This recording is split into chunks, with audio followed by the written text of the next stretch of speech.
Hello YouTube, back again for another video. Yep, just working on my new house, did a little paint job. This is my Simbi Makaya. Basically did a little paint job on them today, whatsoever. Yeah, pretty much just touching them up whatsoever. I've been working on this project for a bit, you know. But today's video is going to be about Lwa. Can you mix them up together? Can you mix deities from different African traditions together? Okay, well, definitely the answer is yes. I know in Haitian voodoo there is a thing called nation. Nation, which is basically different nations, or you can say rights. You have the Rada, Pitwo, you have the Congo, Makaya. You have different traditions itself, And the thing is, in these different rites, you have different spirits that specifically get these particular types of rituals itself.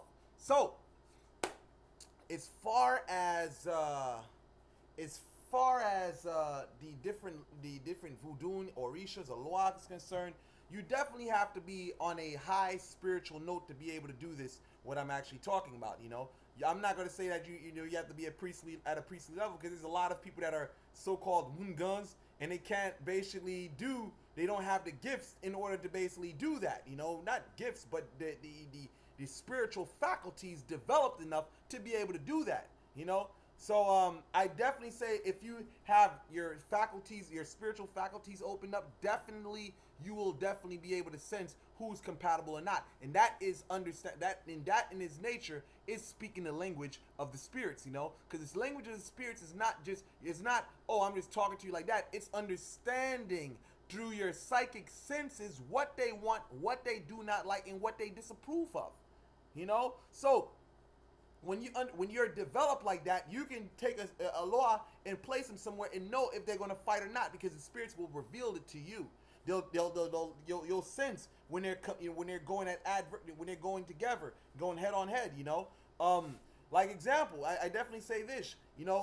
As an example of it being possible.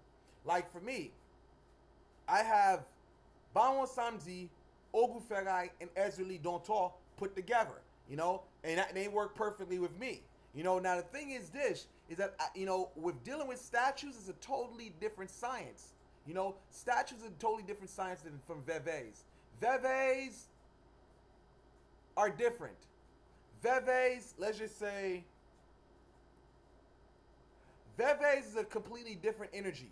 When you're basically dealing with statues, it's more of like you're putting the spirit, or whatever it's an object, it's a specific preparation that these things go through in order for you to be able to work with the spirit via through that. This is a practice. This is a practice that goes back all the way into ancient Africa. You can think about Egypt.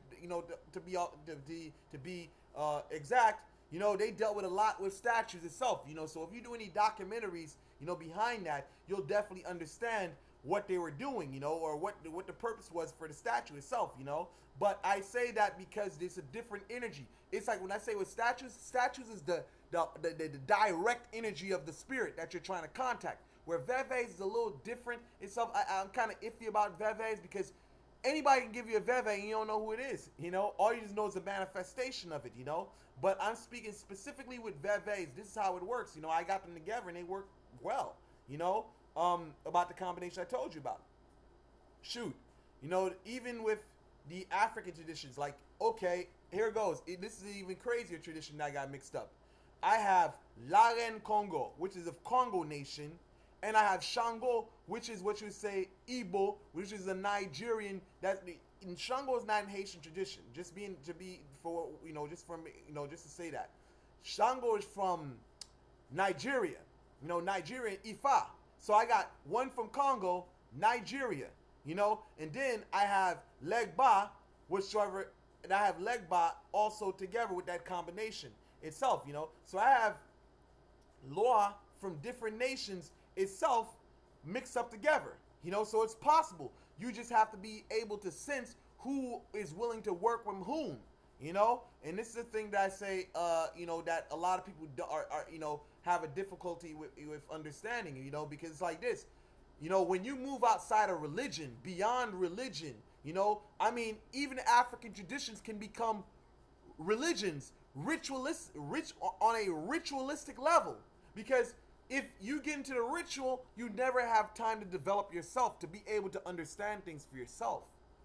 So I say, outside of religion, when you're basically an independent worker and you're spiritual, you can learn, or you can learn directly from the spirit, and you can know what they like and dislike, and you can know who they're willing to work with and who they're not willing to work with, you know. But with that said, I conclude this video. I gotta make another one, and guys, stay tuned because I'm about to upload another video.